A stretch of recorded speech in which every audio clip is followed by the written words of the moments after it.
Terima kasih pimpinan rapat eh, dan juga para anggota sekalian. Mungkin saya langsung saja bicara teknis supaya mempercepat waktu. Saya juga tidak akan menjawab satu persatu, tapi kira-kira yang dipertanyakan akan saya coba jawab. Yang pertama tentang kodam, kita merencanakan 5 kodam pada tahun ini. Itu sebetulnya dari dulu secara strategis senior-senior kita sudah membuat kodam-kodam di sana. Tapi banyak hal yang diperhitungkan mungkin lebih efisien, masih bisa mengcover beban kerja pada saat itu, maka kodam-kodam ini dikurangi. Jadi sebetulnya kita tidak akan memerlukan banyak biaya karena secara bangunan infrastruktur itu sudah ada. Jadi 5 kodam yang akan kita bangun itu rata-rata mengcover lebih dari 3 provinsi. Ada yang 5 provinsi, kita coba belah lagi dan memang sudah ada kodamnya. Ada juga tidak tercover antara Kalbar dengan Kalteng harus ke Jakarta dulu, sehingga kita bangun lagi kodamnya. Jadi yang membangun mungkin lebih banyak biaya hanya Merauke. Dari Riau, Lampung, Kalimantan Tengah, Kalimantan Selatan, Sulawesi Tengah dengan di Merauke. Jadi mudah-mudahan bisa kita ini segera direalisasikan. Untuk 100 batalion ini rencananya memang kita sudah hitung strategis tempatnya.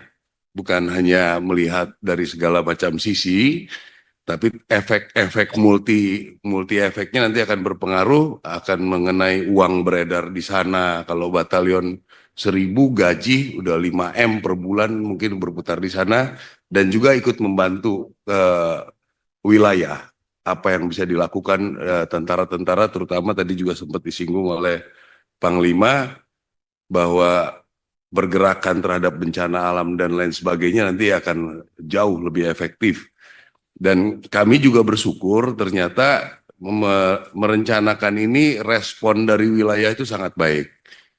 Memang kami akui bahwa kami kurang bersosialisasi, tapi di seluruh daerah kami mendapatkan tanah, mendapatkan izin dari wilayah itu hampir tidak ada masalah, bahkan didukung. Ada hibah dari Pemda, ada hibah dari adat, dan lain sebagainya. Jadi sangat mudah untuk memulai batalion ini.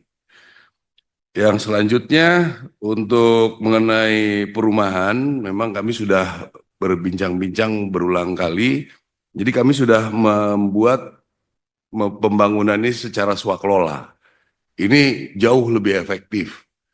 Tahun kemarin kita bisa membuat 1.008 secara biaya 1.800 apa namanya pengembangan tuh bisa bertambah karena dilakukan oleh mereka sendiri sehingga bisa sampai 2.000 lebih. Jadi sampai 20%, 25% ada penambahan itu. Jadi 2.000. Nah, tahun kemarin juga kita membangun perumahan itu sekarang pakai dana SBSN.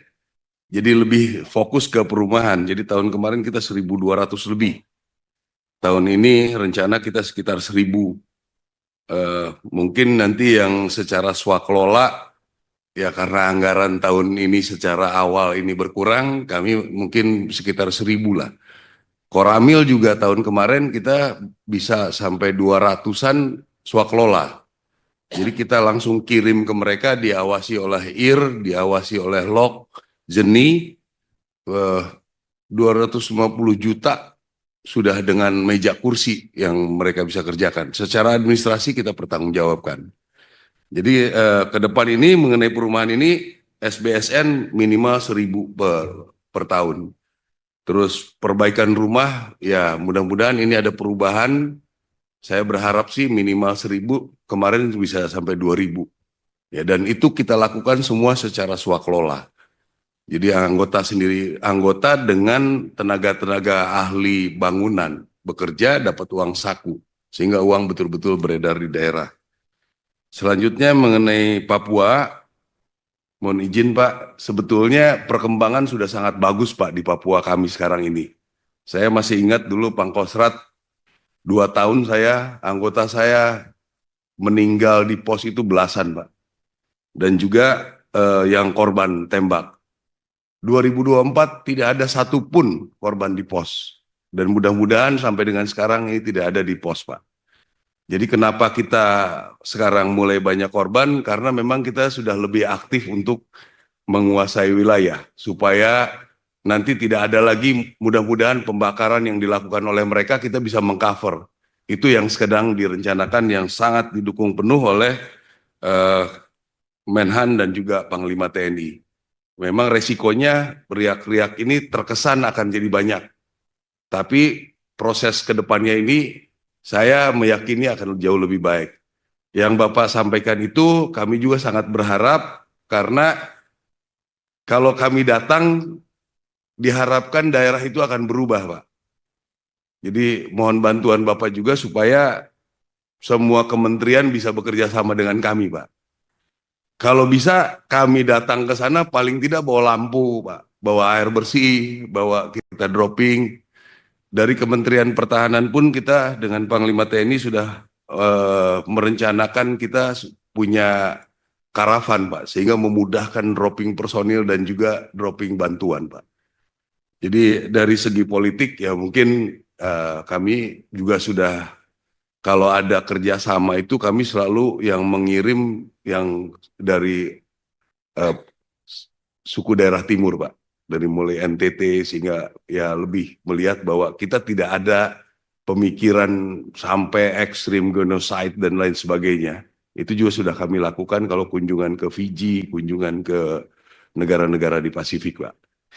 Jadi mohon sekali lagi tentang bantuan untuk kementerian-kementerian, Pak, biar kami yang membawa ke sana, Pak. Bantuan-bantuan pembangunan dan lain sebagainya di Papua.